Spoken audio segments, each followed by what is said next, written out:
बने रहने वाली है। आपको बता दें कि 1 मार्च से छत्तीसगढ़ विधानसभा का बजट सत्र शुरू होने वाला है। 6 मार्च को मुख्यमंत्री भूपेश बघेल सदन पर बजट पेश करने वाले हैं। छत्तीसगढ़ विधानसभा बजट सत्र से पहले भाजपा विधायक दल की बैठक भी आज देखने को मिलेगी। प्रदेश सरकार को घेरने की इसमें रणनीति बनाई जाएगी और 15 मार्च को विधानसभा का घेराव भी भाजपा करने वाली है। तो विधानसभा सत्र को लेकर कांग्रेस और बीजेपी आमने सामने लगातार बनी रहने वाली है। चलिए रुक करते हैं दुर्ग जिले की तरफ, जहां पर सुबोध तिवारी हमारे साथ सीधे जुड़ गए हैं। जी सुबोध, क्या कुछ खबरें हैं जो आज दुर्ग जिले से सुर्खियों पर बने रहने वाली हैं? लीला जी, आज अगर सबसे बड़ी बात अगर राजनीतिक गलियारे की बात करें तो आज सीएम आवास का घेराव है। भारतीय जनता पार्टी के दिग्गज नेताओं के द्वारा, वरिष्ठ नेताओं के द्वारा गुरु रुद्र कुमार पीएचई मंत्री और सीएम भूपेश बघेल जी के आवास का घेराव। इस बारे में बात करने के लिए मेरे साथ मौजूद है सांसद विजय बघेल जी।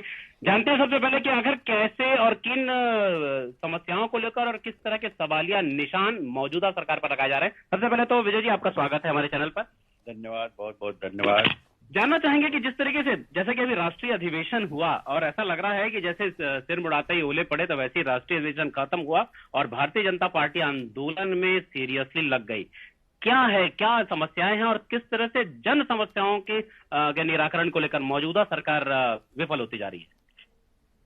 आंदोलन तो लगातार चल रहे हैं और जो प्रदेश नेतृत्व ने हम सबको निर्देशित किया है कि जो सबसे गंभीर मामला है गरीबों के आवास का, मोर आवास मोर अधिकार, और इतने संवेदनशील हमारे प्रधानमंत्री जी माननीय नरेंद्र मोदी जी, जिन्होंने चिंता की ऐसे गरीब लोग जो खपरे वाले घर में रहते हैं, जो खदर के मकान में रहते हैं, घास फूस के मकान में रहते हैं, उनको एक पक्का मकान दे और लेंटर वाला मकान दे ताकि वो सुरक्षित रहें। अनेक प्रकार के जब विपदा आती है तो सबसे ज्यादा मार उनको झेलनी पड़ती है, चाहे आंधी हो, तूफान हो, बरसात हो, बंदरों का आतंक हो, तो उससे वो लोग को आर्थिक परेशानी होती है उसकी मरम्मत के लिए। इसलिए माननीय प्रधानमंत्री जी ने उन गरीबों की सुध ली और एक अद्भुत योजना चलाई, प्रधानमंत्री आवास योजना, जिसमें करोड़ों लोगों को लाभ मिला है।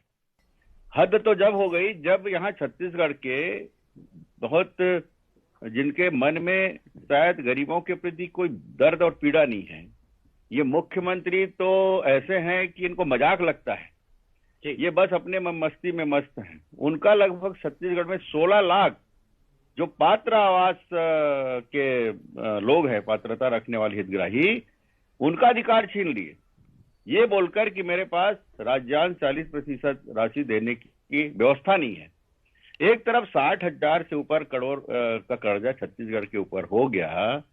जब जब ये धान के किस्त देते हैं, जो 2,500 रुपया लालच दे के किसानों को ये छले हैं जी, तो उधार लेते हैं, फिर उधार, फिर कर्ज, फिर उधार, फिर कर्ज, और आज तो बजट में लगभग 10,000 से ज्यादा करोड़ रुपया वो ब्याज पटाने के लिए ले रहे लोग। तो इस तरह हम तो कहते हैं भाई आप और ले लीजिए 7-8 हजार करोड़, लेकिन गरीबों का हक तो मत छीनिए।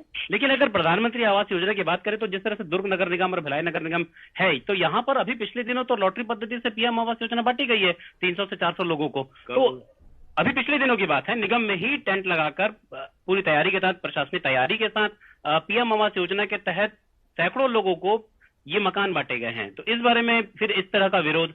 आप ग्रामीण स्तर पर जाकर देखिए क्या हालत है। शहर की योजना और गांव की योजना में अंतर है, आप उसको समझिए। और गांव में आप देखिए जाके, मैं दावे के साथ 16 लाख आपको गिनती सहित बता रहा हूँ। 10,000 से ऊपर उसके पाटन में होंगे, 10,000 से ऊपर हर ऐसा कोई भी विधानसभा नहीं है जहां 8, 9, 10,000 लोग प्रभावित हुए हैं। और ये बराबर आते रहा है, पेपर में आते रहे, आप ही लोग छापते रहे हैं, प्रमुखता से छापे। और लगातार जो यहाँ के जो 90 विधानसभा है उसमें जितने भी कांग्रेस के विधायक हैं उनके घरों का घेराव हो रहा है।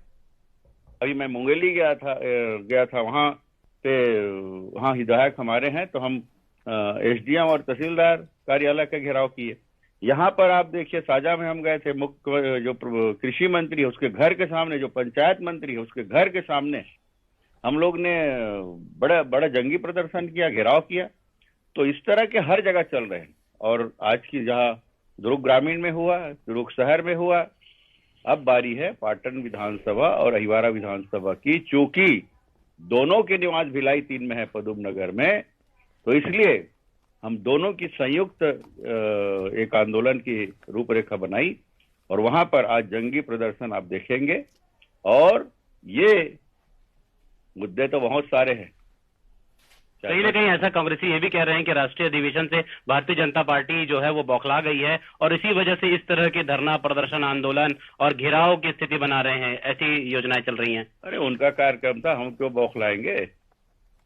हम तो उनको अपने आंदोलन के माध्यम से उनको बौखलाहट ला देंगे।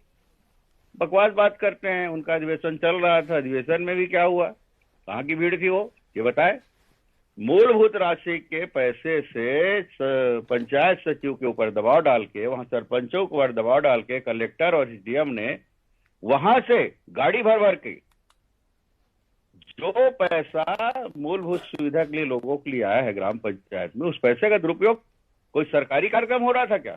चलो सरकारी कोई बहुत बड़ा कार्यक्रम हो तो समझ में आता है, लेकिन ये कांग्रेस पार्टी का राजनीतिक कार्यक्रम है, राजनीतिक अधिवेशन है, उसमें इस तरह के जो पैसे बहाए गए हैं ना, वो जनता देख रही है। आने वाला समय विधानसभा चुनाव का है, क्या कहते हैं? भारतीय जनता पार्टी ने जो ये रुख अख्तियार किया हुआ है, कितना लाभ मिलेगा चुनावी लाभ, अगर इसे चुनावी लाभ के रूप में अगर देखा जाए? पूरी तरह उखाड़ फेंकेंगे, मैं दावे के साथ कहता हूं। इवन पाटन में इनको टिकने नहीं देंगे, पाटन में इनकी हार सुनिश्चित है, आज की तारीख में मैं कह रहा हूं। और पाटन के लोग ही, पाटन के कार्यकर्ता, पाटन की जनता, हम सब मिलकर वहां इसको मुंह की खानी पड़ेगी। जिस तरह से लोकसभा चुनाव में उनके ही पाटन विधानसभा क्षेत्र से 23,000 की लीड वहां के कार्यकर्ताओं ने, जनता ने दिलाई है, वही स्वरूप अब विधानसभा में देखने को मिलेगा। तो लीला जी, जैसा कि आपने सुना, सांसद विजय बघेल जी कह रहे हैं कि यह जो आंदोलन है ये अनवरत चलता रहेगा और आज जो है वह सीएम आवास और पीएचई मंत्री गुरु रुद्र कुमार जी के कार्यालय का घेराव है। और देखने वाली बात होगी कि आज दोपहर में इस जंगी प्रदर्शन के बाद क्या कुछ असर इस जिले में रहेगा। जी, तमाम जानकारी और जुड़ने के लिए शुक्रिया सुबोध। तो ये तो हो गई दुर्ग जिले की खबर जो आज सुर्खियों पर बने रहने वाली है।